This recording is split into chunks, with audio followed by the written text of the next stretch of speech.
Hey, it's me, Pastor Rochelle here. I just, there's a lot, excuse me, there's a lot going around right now. Sorry I haven't been on here in a while. I've been very, very busy. And I'm only on here to encourage people. I don't get paid for it. That's fine. Well, there's a virus or whatever they want to call it. It's called COVID-19 or the coronavirus, in other words. Been talking about it, and people are worried. People are panicking. But I got some good news for you. You don't have to panic. You don't have to worry because God is in control. I want to let everybody know that no matter what the world brings, no matter what the devil brings around, the devil is not in control. God is. Keep your faith. Because if you don't keep your faith, you got nothing. Faith will break the strongholds. Faith shows God that you know He's in control. When you have faith, there is nothing that can come against you that you can't conquer. And maybe right now God is testing a lot of people. Are you going to be selfish? Are you going to take the chance to help people? Maybe not. But I see in this world that it just proves that a lot of people need Jesus. A lot of people need Jesus. Because you can see how greedy people are right now. People flocking to the stores and worried. How am I going to feed my kids? How am I going to put diapers? Yes, I worry about that too because I have little kids. I have a kid in diapers. I have a son with special needs. He has a lot of foods he can't eat, so he's allergic to a lot of food. So there's only, he can't have milk. Neither can my daughter. Can't have regular milk. They gotta have my daughter is lactose, so she has lactose-free milk. My son, he can't have milk at all, so he has almond milk because he can't have anything with soy in it. Soy is bad for kids, anyways. By the way, it doesn't help them grow very well. I learned that the hard way. But I wanna just this virus or whatever it is, I don't know the scientific word for it, but it's causing a lot of people to show who they are. And I think it's the time now that people need to understand that just because, you have bills, just because you have priorities to go to work every day, some places are closed, so you have to be home with your family. It's a good thing to be home with your family, I'm going to tell you that, by the way, because it's God's way to show you, what are you missing? You're missing your kids growing up. You're missing, playing games with your kids, playing outside with your kids, and that's another thing. Netflixing and stuff. I don't mind Netflix. Once in a while I watch it when I have it. It's just something I won't waste money on to pay for. I'd rather take my kids outside and play with them. Go play basketball. Get a sandbox and play with the sand. Teach them how to build things. Teach them, how to garden, how to, stuff like that. Stuff that can help them in their life. Netflix is not going to help in your life. It's just going to make you lazy. Some people don't. Some people just watch a little bit. That's it. Some people get really addicted to it. I know I was very addicted to my phone for a long time. The person who I hurt the most was my family. Because I was more onto my phone than anything else. I didn't, care, I just wanted to be on my phone. Do something. But it's not good. It could tear up. A phone could tear up your family. If that's what you make. That's what you make your God. Because I don't know if you understand this, but money can make you go crazy. even if you have too little or too much. And right now, a lot of people don't have a lot of money. You know, they're losing their jobs rapidly too. People are closing. There's some, you know, good jobs that are closing, but they're still paying their employees, which that's awesome. That's a really good blessing. But a lot of places, when they close down, they don't pay their employees, and it sucks. I really feel sorry for these truck drivers as well. I mean, some of my family were truck drivers for years.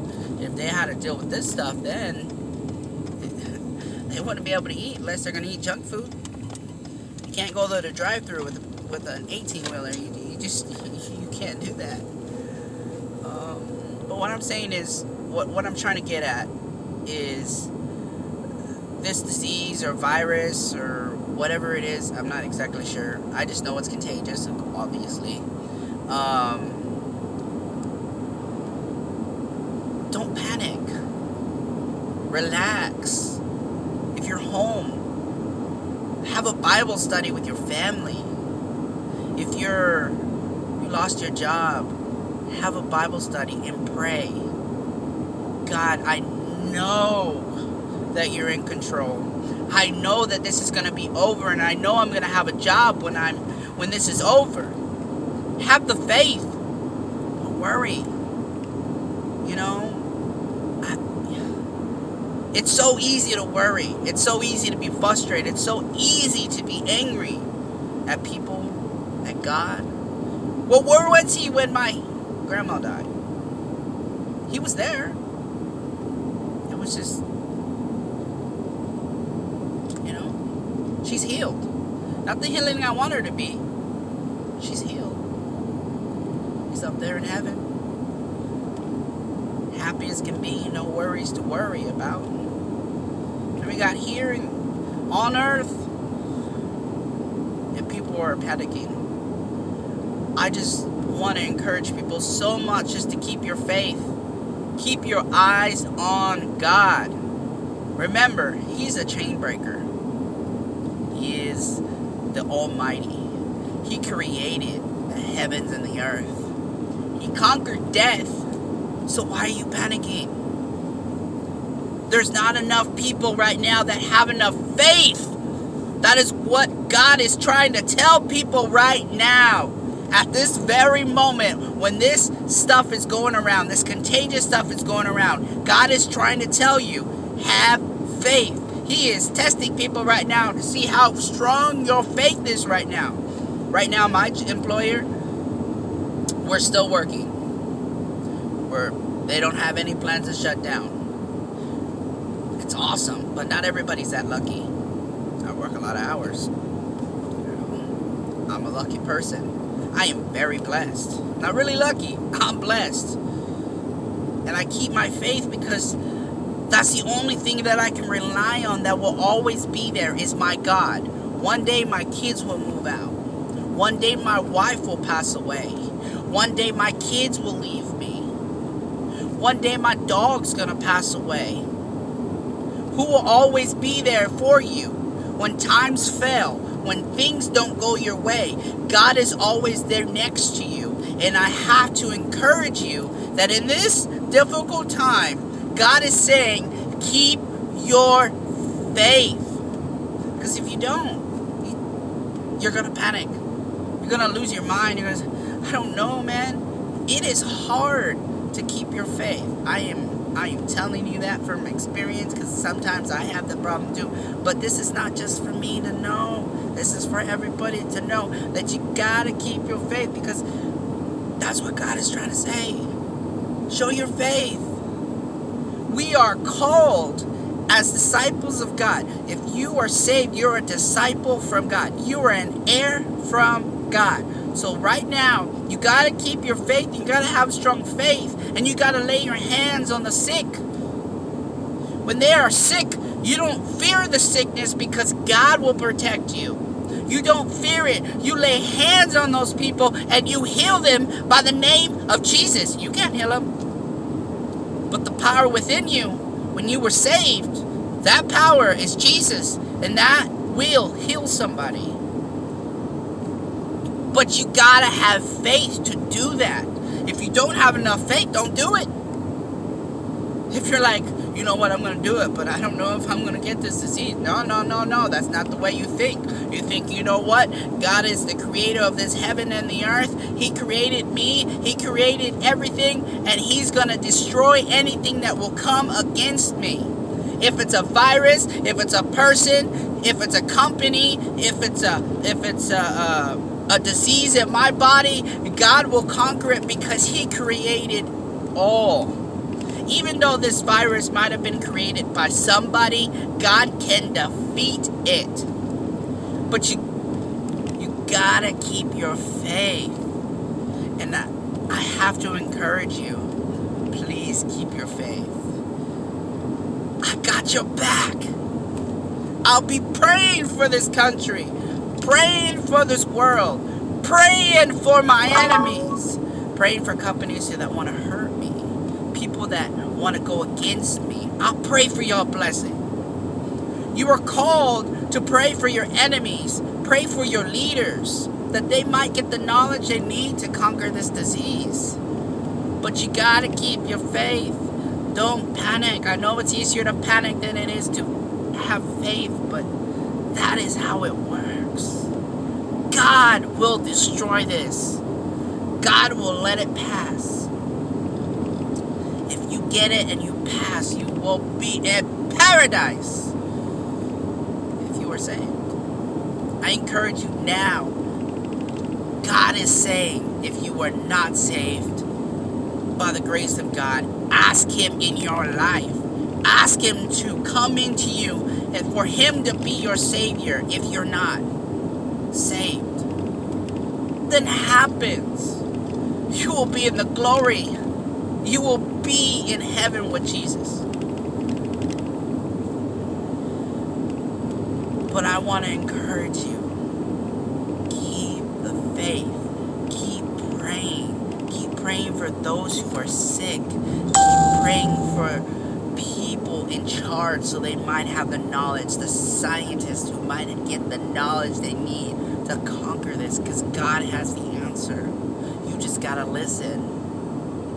Please, I encourage you, and I encourage the world to please keep the faith.